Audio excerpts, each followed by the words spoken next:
Me honra mucho estar con ustedes en este lugar y aceptando la invitación de don José Gálvez para ofrecerles una explicación relacionada con el pueblo de México en 1926 y los gobiernos civil y eclesiástico que de una u otra manera vienen a ser como el eslabón y el pedernal del que salió la chispa que en enero de 1927 provocó lo que recordamos como la Guerra Cristera.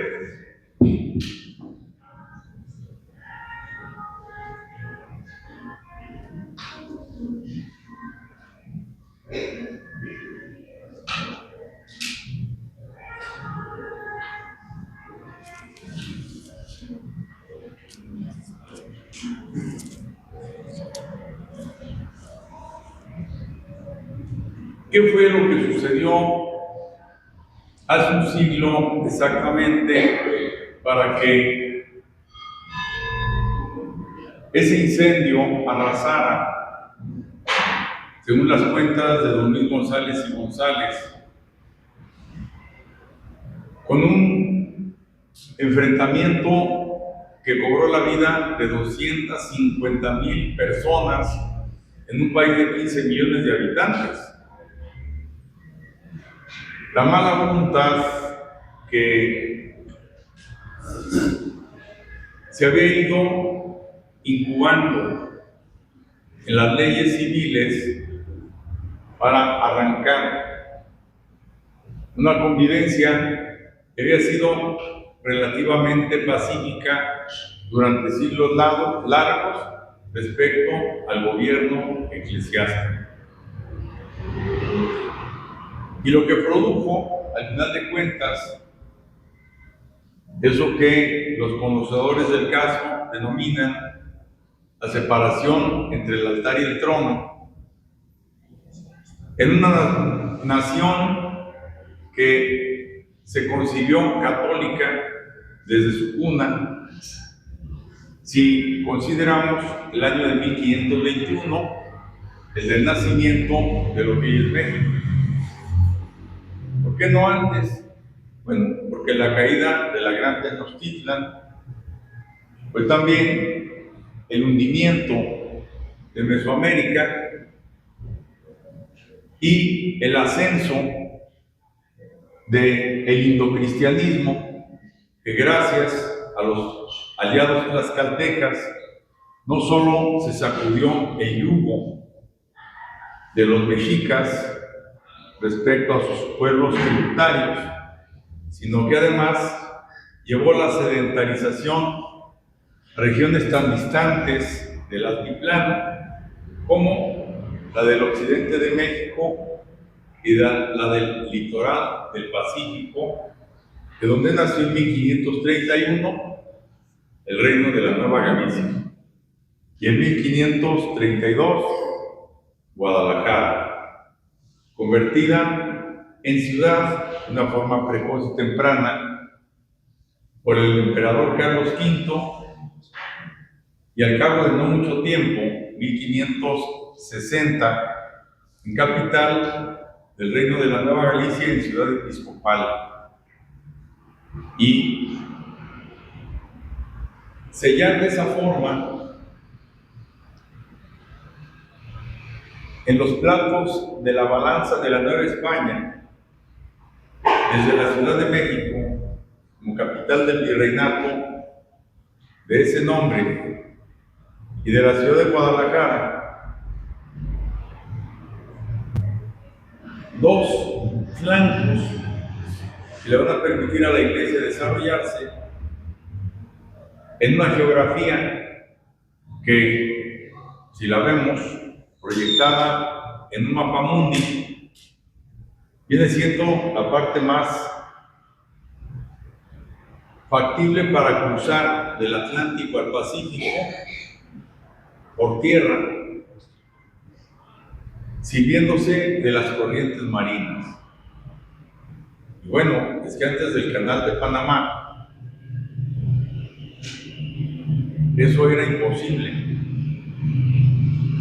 Y sí, desde 1564-65, cuando el Tornaviaje descubrió una corriente que puede unir desde la Barra de la Navidad hasta Filipinas, de ida y vuelta, una ruta que facilitó el comercio transoceánico durante 250 años. El litoral del Pacífico como un campo propicio para que los jesuitas italianos Juan María Salvatierra y Francisco Eusebio Pino I, y luego el franciscano Fray Junípero Serra, establecieran misiones Quino en el macizo continental hasta San Diego y Salvatierra en la Baja California Sur y Serra pues hasta Monterrey y San Francisco y Sacramento, lugares que por otro lado desde el siglo XVI el galeón de Manila ya había venido utilizando en sus cabotajes antes de llegar al puerto de Acapulco, donde ofrecía las mercancías que iban casi todas a dar al pariente de la Ciudad de México.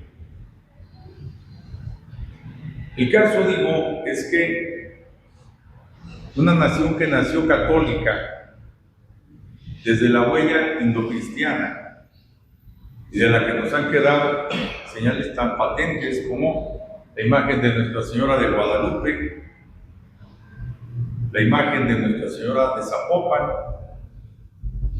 la de San Juan de los Lagos, la de Tampa, la de la Salud, la de Ocotlán, y eso solo por mencionar las imágenes marianas. También si quisiéramos tomar las imágenes de nuestro Señor Jesucristo crucificado, visto que vayamos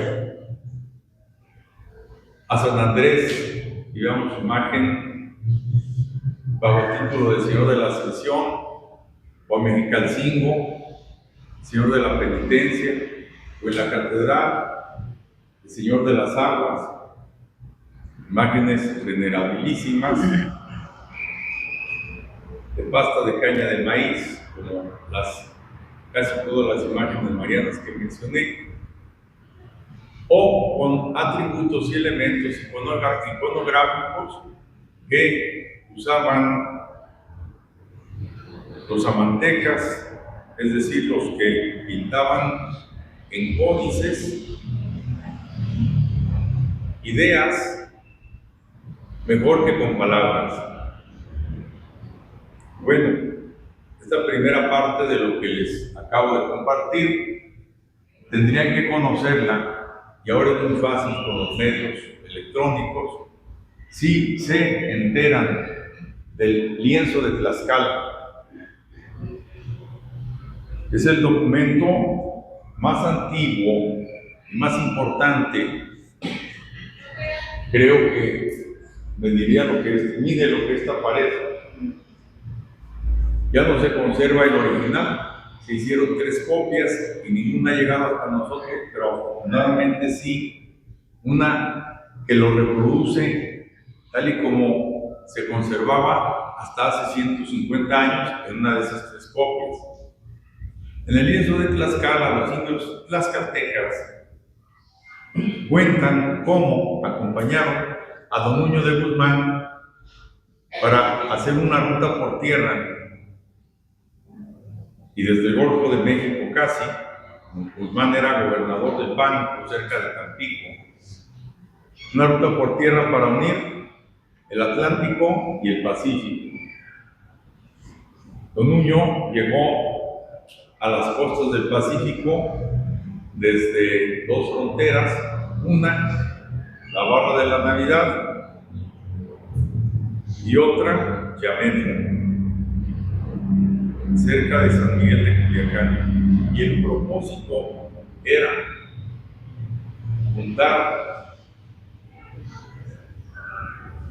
el occidente europeo, juntar el lejano oriente por occidente respecto a la ruta de las especias, de la seda, de la porcelana, del maque, del marfil labrado, y de aquí llevar allá, especialmente plata, grana cochinilla, cacao, tabaco, maíz, y juntar el comercio transpacífico o transoceánico en una ruta que vino a ser la de la primera globalización.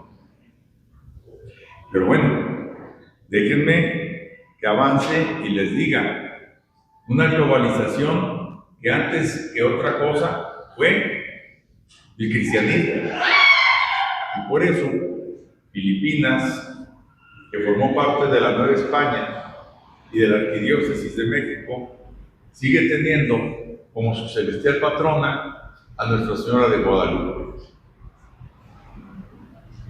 Indo-cristianismo. Por eso hubo en las Filipinas desde el siglo XVI las caltecas, o en la Nueva Galicia filipinos, chinos, japoneses. Y por eso la losa de San Pedro Tlaquepaque, ofrecida en la plaza de Guadalajara, llegó en muchas cargas por la carrera de Indias hasta Sevilla. Por eso los ceramistas de Santiago de Tonalá convirtieron en barro bruñido la porcelana. Debían pasar porcelana de China que se hace con caolín. Acá no había caolín, pero había la pasta de un barro que se bruñe, se puede decorar con motivos chinescos hasta el día de hoy.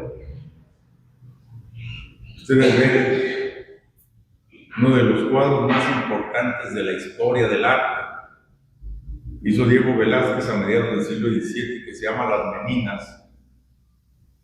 Van a ver a la princesa Ana de Austria, pequeñita, ocupando el primer plano del cuadro, y lleva en su manita, y nos parece que nos lo ofrece, un jarrito de San Pedro de Tlaquepaque, un jarrito de oro. Es una pintura de 400 años. El indocristianismo, o la visión sagrada de los pueblos de indios, hizo que nuestra nación mexicana fuera católica desde el siglo XVI. Y que cuando se produjo la emancipación de España, la fe católica sirviera de garantía bajo los postulados de religión, independencia y unión, al plan de Iguala, y que gracias a ese documento que hizo público Agustín de Iturbide, la emancipación se produjera. San Pedro Tlaquepaque, el 12 de junio de 1821, y que al día siguiente, día de San Antonio, el día que arribaba a Guadalajara, patrona de aguas, porque el día de San Antonio llueva o no llueva es cuando empiezan las aguas, ¿no? Entonces, el 13 de junio arribara la Virgen de Zapopan para salir en procesión de la iglesia de Santa Teresa a la catedral, acompañada por todas las corporaciones. Muy temprano, los que habían jurado el plan de Iguala eran los generales, los militares que tenían a su cargo el resguardo de la Diputación Provincial de Guadalajara. Digamos, la Virgen de Zapopan, del templo de Santa Teresa, era acompañada a la catedral por un gentío, una multitud. Y los generales iban de San Pedro por el camino a San Pedro, que era también el Camino Real de México, el Boulevard Tlaquepaque, malamente ahora denominado Boulevard Marcelino García Barragán. Boulevard, el camino de San Pedro llegaba a la capital para anunciar que se adherían al Plan de Iguala bajo los postulados de religión igual, católica, independencia. ¿De quién? Del trono español. Y unión de sangres. La religión en la bandera es el blanco. El verde es la independencia, el rojo, la unión. Porque México fue, en el contexto de la cultura universal y de Hispanoamérica, en primer lugar, donde se juntaron seres humanos de todos lados, de África, de América, de Europa, del Lejano Oriente, incluyendo el Japón, la China, India, las Molucas, que es Indonesia, ¿no? Por eso, si decimos que la globalización y la cultura hispanoamericana comienzan al mismo tiempo en el marco del tornaviaje y de la hazaña inmensa que protagonizó Fray Andrés de Urdaneta, un cosmógrafo vasco que a los 45 años de su edad se hizo fraile agustino después de haber sido un excepcional navegante, cosmógrafo, y que ya siendo fraile, al lado de Miguel de Urdaneta, hizo posible el tornaviaje, zarpando del astillero de la barra de la Navidad. Pues vamos a entender y explicar que el adjetivo católico a nuestra nación le vino al tiempo de reconocerse como Nueva España, el virreinato donde se estableció la arquidiócesis primada de México, y como reino de la Nueva Galicia, lo que hoy son los estados de Jalisco, Nayarit, Zacatecas, Sinaloa, Aguascalientes, algo de Guanajuato, algo de San Luis Potosí, algo de Michoacán, 250,000 kilómetros. Pero, ¿saben cuánto llegó a medir? No a medir. ¿Saben hasta dónde llegó a extenderse la diócesis de Guadalajara? Hasta 4 millones de kilómetros cuadrados.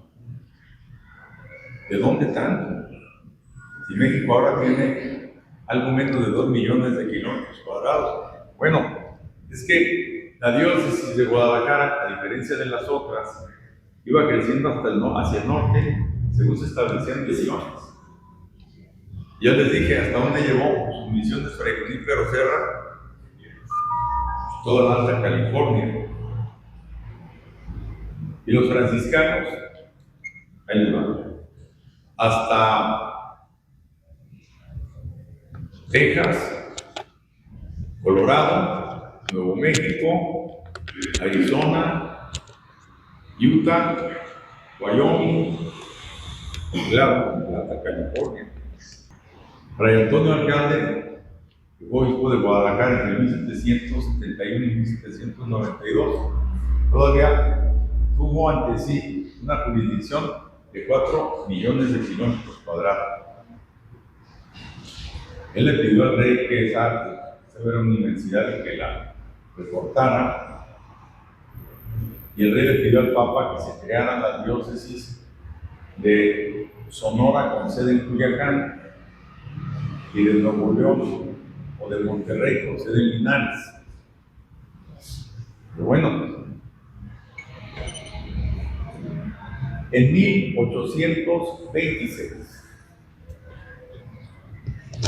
que es un año importante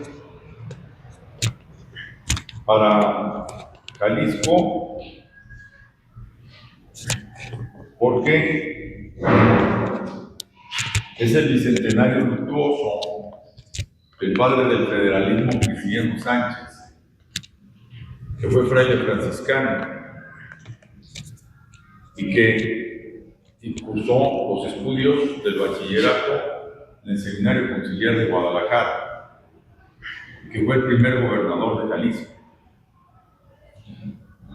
El año de 1826, respecto al de 1926, es un siglo, ustedes lo recuerdan bien,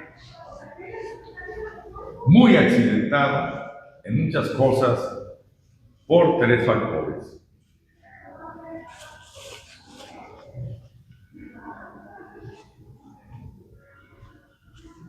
La falta de armonía que desde que nació el Imperio Mexicano en 1821, inducida por la incapacidad del rey Fernando VII para reconocer la independencia de la Nueva España de su potestad y la acción ventajosa de los Estados Unidos para ganar a su favor la inmensidad de los territorios que ya mencioné, como lo va a conseguir en 1849, despojan a México de más de la mitad de su territorio. Van a hacer un doble vínculo que va a funcionar como atizador o como soplador a las brasas que hizo crepitar la guerra de independencia desde 1810 y que no dejó de arder en los años subsecuentes del siglo XIX,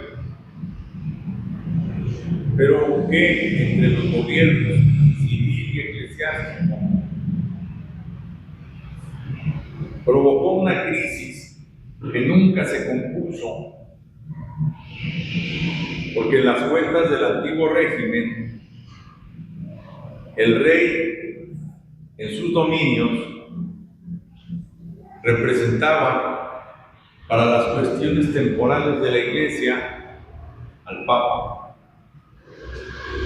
De manera que el rey de España, a través de algunas concesiones del obispo de Roma,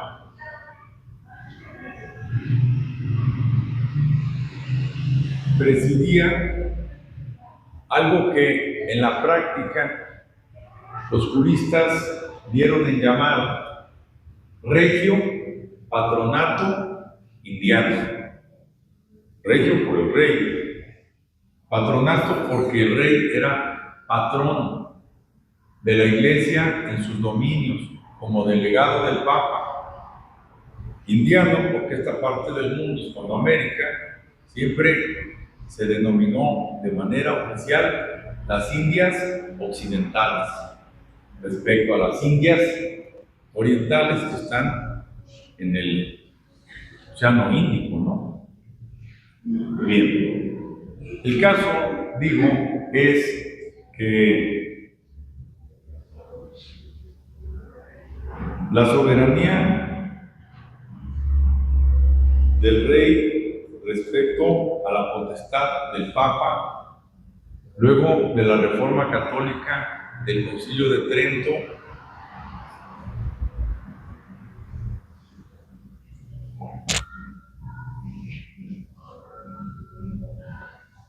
quedó a la deriva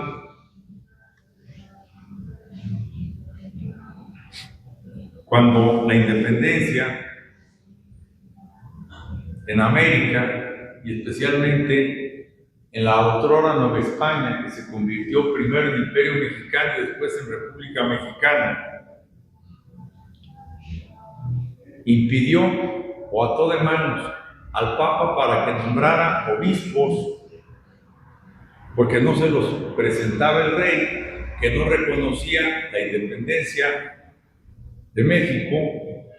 Y entonces hubo 3 años en el que en las 10 diócesis de México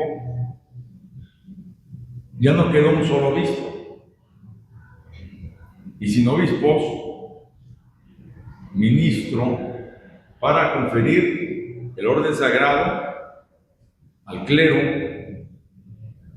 el sacramento de la confirmación a los bautizados, los santos óleos a los catecúmenos y a los confirmandos. O sea, pónganse ustedes en los zapatos de aquellas gentes. Entre 1829 y 1831 no había un obispo en todo México. Y bueno, pues casos hubo en el que seminaristas que habían terminado toda su formación y podían ya recibir el estado eclesiástico, tenían que irse a San Francisco, California. En ese tiempo era casi una locura. Esos 3 años, de 1829 a 1831, hubo situaciones tan desagradables como la expulsión de los que habían nacido en la península ibérica solo por eso. Bueno, la expulsión de los españoles, véanla ustedes por donde la vean, generó una controversia grandísima. Si este niño, porque nació en Cádiz y ahora vive en Puebla y tiene 6 años, en 1829 se va, no puede vivir aquí porque nació en la península ibérica. ¿Qué es eso? Odio. ¿Qué genera el odio? Intolerancia. Y entonces, bueno, podrían ustedes encontrar argumentos para explicar por qué se dieron así las cosas. Pero, ¿saben quién resultó abismalmente afectada por esa legislación de la expulsión de los peninsulares en México? Las órdenes religiosas. Pongamos que aquí solo habemos varones y todos somos frailes franciscanos. Entonces, yo soy el superior. Les digo, a ver, levanten la mano los que nacieron en España. Y la mitad levanta la mano. Hermanitos, mañana pasan por ustedes y se los van a llevar a Puerto de Veracruz. ¿De veras? Bueno. Alguien de ustedes puede decir, híjole, lo mismo que hizo Carlos III cuando expulsó a los jesuitas de sus dominios. ¿Saben a cuántos jesuitas expulsó el rey Carlos III en 1767 de sus dominios? A 6,000. Y expulsarlos es, ya no pueden vivir aquí. ¿Y a dónde se van? Pues solo lo recibieron en un lugar del mundo, en los estados pontificios. ¿Y eso dónde era? Pues como en el centro de Italia. Ya fueron a dar entre los jesuitas que fueron expulsados de México, un tal Francisco Javier Clavijero, y también un tapatío, un tal Andrés Cabo. 2 escritores inmensos que desde Bolonia van a escribir 2 libros fundamentales para dar a conocer desde Italia y desde España la historia de las Indias occidentales. Pero ese es otro asunto. Yo vuelvo a lo que les estoy explicando. La expulsión de los españoles de 1829 desarticuló de la mitad de su personal, que ya era bajo porque las vocaciones iban en picada de todas las órdenes religiosas que habían tenido a su cargo la evangelización del siglo XVI. ¿Cuáles? franciscanos, dominicos, agustinos, carmelitas, jesuitas, betlemitas, juaninos, camilos, dieguinos, colegios apostólicos de propaganda fide. Por eso fue muy fácil y muy cómodo que en 1857 sancionara una constitución que produjo una guerra, la de los 3 años, que va a ser especialmente sañuda contra lo que quedaba de las órdenes religiosas, porque con la mitad de su personal, las órdenes religiosas quedaron en la mira del gobierno respecto a los bienes que administraban y que habían ido adquiriendo durante 300 años para sus propios fines bajo un régimen de propiedad que se llama corporativo y que es imprescriptible e inalienable. Por lo tanto, las tierras que eran de las órdenes religiosas no se podían vender, se podían dar a parceros y a medieros en arrendamiento, pero no se vendían. El gobierno vio ahí la ocasión para rematar hasta en una tercera parte del valor fiscal de esos predios, bienes raíces, propiedades rústicas casi todas, y remediar sus necesidades a costa de desmantelar las propiedades corporativas que, además de las de la iglesia, pues eran las de los pueblos de indios. Si les hablara de los pueblos de indios que había a mediados del siglo XIX y de cómo tenían desde siempre la facultad de vivir en sus tierras de comunidad, como Juan en su casa, pues no me lo creerían. San Pedro Tlaquepaque era un pueblo de indios y sus tierras eran de comunidad, pero también Santiago de Tonalá, San Martín de las Flores, Nuestra Señora del Rosario de Toluquilla, San Sebastián el Grande, San Sebastianito, Santana Tepetitlán, el Señor de la Ascensión de Jocotán, San Juan de Jocotán, San Francisco de Tezistán, Zapopan, San Francisco de Sotipan, Nuestra Señora del Rosario de Atenoacá, Benditán el Alto, Benditán el Bajo, San Gaspar, Coyula, Salatitán, San Andrés, pueblos de indios. No había propiedad privada, eran tierras de comunidad. La creación de los ayuntamientos en 1814 y el remate en pública moneda de las tierras de comunidad que tenían usos humanitarios o religiosos, metieron con calzador el capitalismo a costa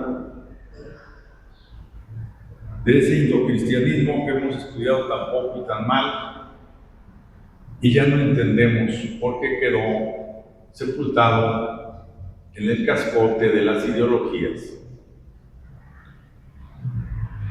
Les estoy diciendo entonces que en 1857, por la Constitución de ese año, la Constitución liberante y la Guerra de los 3 años,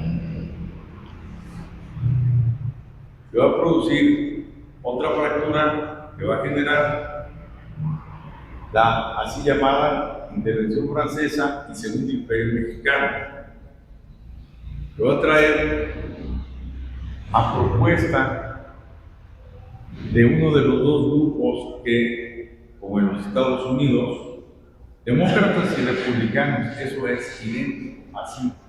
Eso eran liberales y conservadores por acá. Que los liberales se presentaran como herederos de la reforma protestante de Martín Lutero y los conservadores como defensores de la Iglesia, al final de cuentas venía siendo lo mismo. Y la Iglesia, entre las propiedades que tenían las corporaciones y las órdenes religiosas, entre renieros y aparceros, y el uso y el manejo de capitales, sobre todo en los monasterios femeninos, que eran 50, con un rédito insignificante del 5% anual, pues fue motivo tanto para mantener las guerras, las de los liberales y las de los conservadores. Y bueno, pues entonces, a nadie le extraña que en 1861 vuelva a pasar lo mismo que había ocurrido en 1829. ¿Qué cosa? Que México se vuelve a quedar sin ningún obispo. ¿A poco? Todos los obispos de México fueron expulsados.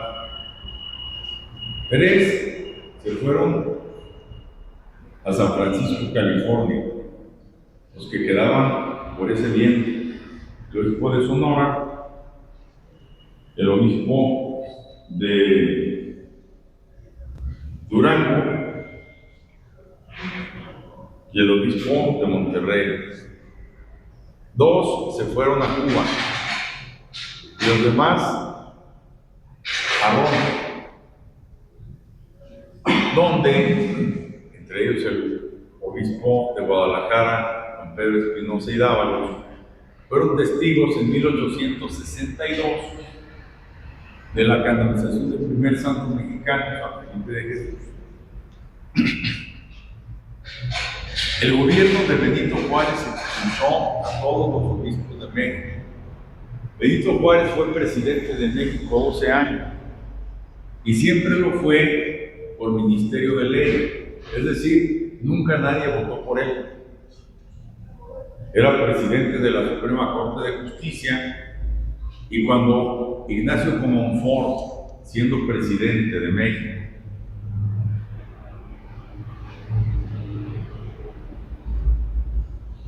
desconoció la Constitución de 1857,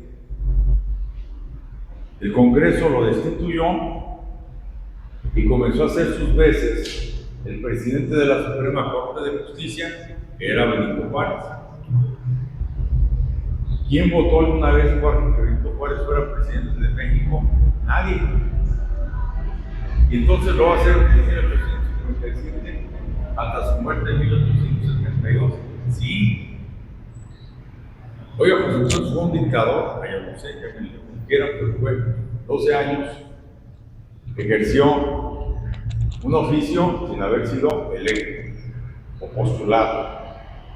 La última postulación fue muy dura y provocó una guerra. Pero dejando eso a un lado y lo trágico que resultó para nuestro país el quedar siendo en su abrumadora mayoría católica, sin obispos en 2 ocasiones, porque la segunda va de 1861 a 1864, que el gobierno de Juárez borra de la Constitución su carácter confesional y corta cualquier relación social y jurídica con la Iglesia, pero también con eso, con las pretensiones que hasta entonces había tenido el gobierno civil de ser el quien postulara ante el Papa los candidatos para ser obispos, quien le presentara al Papa los proyectos para crear diócesis, quien autorizara la erección de parroquias o doctrinas en los pueblos de indios, cosa que siempre hizo el rey. Quiere decir con esto que la bronca de la Iglesia y el Estado, a partir de la independencia, era que el gobierno de México, ya con todo el influjo que para eso siempre tuvo la masonería, sería un capítulo largo con el que no me puedo extender ahora, pero la masonería en sus dos versiones, la escocesa y la yorquina, la escocesa para los conservadores y la yorquina para los liberales, que la masonería tuvo para reducir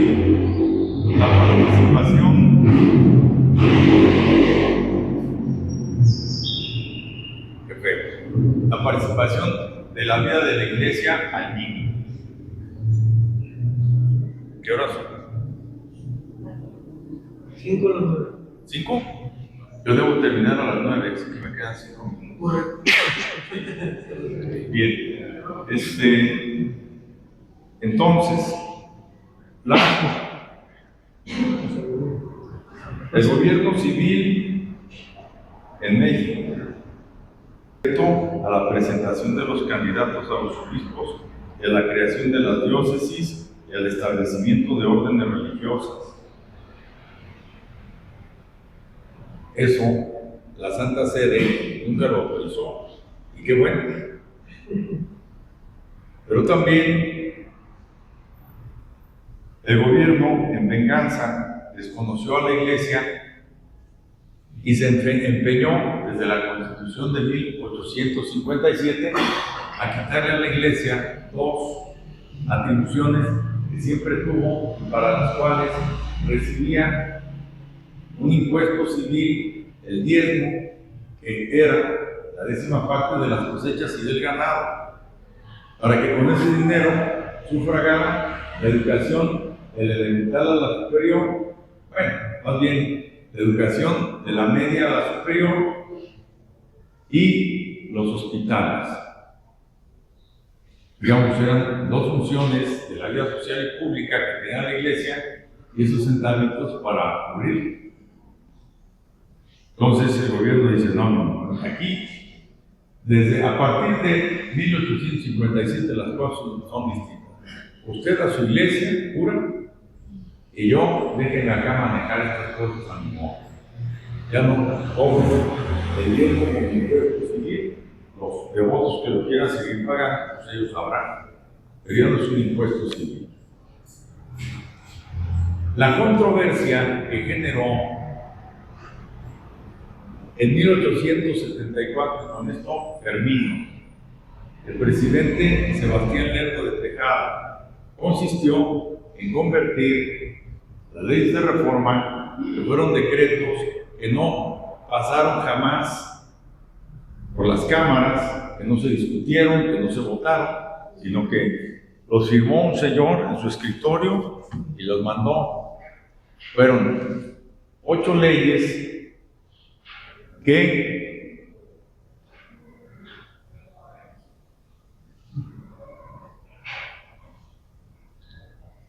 rematan en pública moneda los bienes raíces de corporaciones religiosas solo por serlo, así sean cofradías o hermandades o terceras órdenes.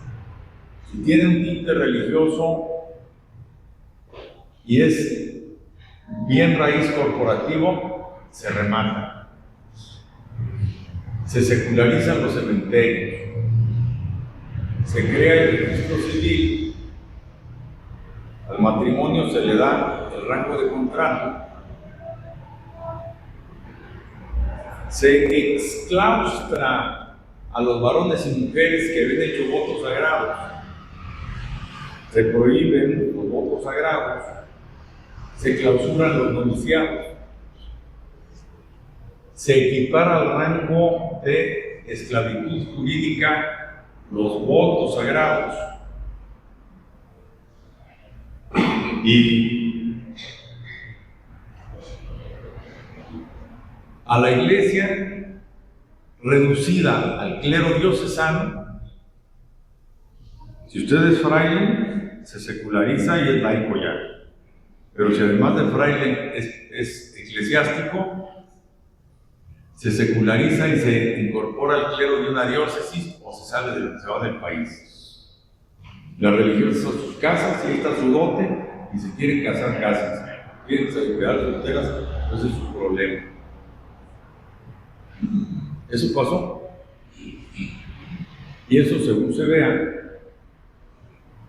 y eso se mantuvo, era hace 100 años una situación que agudizó al máximo la Constitución de 1917, porque si en 1874 Sebastián Lerdo de Tejada elevó al rango constitucional las leyes de reforma, la de 1917, en los artículos 3, 5, 24, 27 y 130, sobre todo el 130,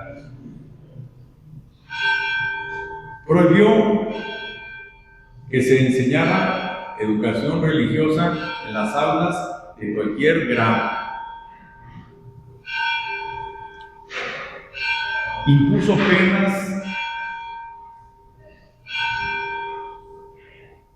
penas de cárcel y de multas a los noviciados clandestinos y a quienes los alentaran. Negó validez a los estudios hechos en los seminarios. Las iglesias, solo por ser iglesias, las convirtió en propiedad federal y negó personalidad jurídica a la iglesia y dispuso que la Secretaría de Gobernación fuera la que autorizara o desautorizara qué miembro del Estado eclesiástico debía estar al frente de una comunidad. Pero bueno, así estaban las cosas hace 100 años y ya no puedo extenderme más, sino agradecer la paciencia de ustedes y el gusto y la copiosa participación que han tenido en esta primera charla.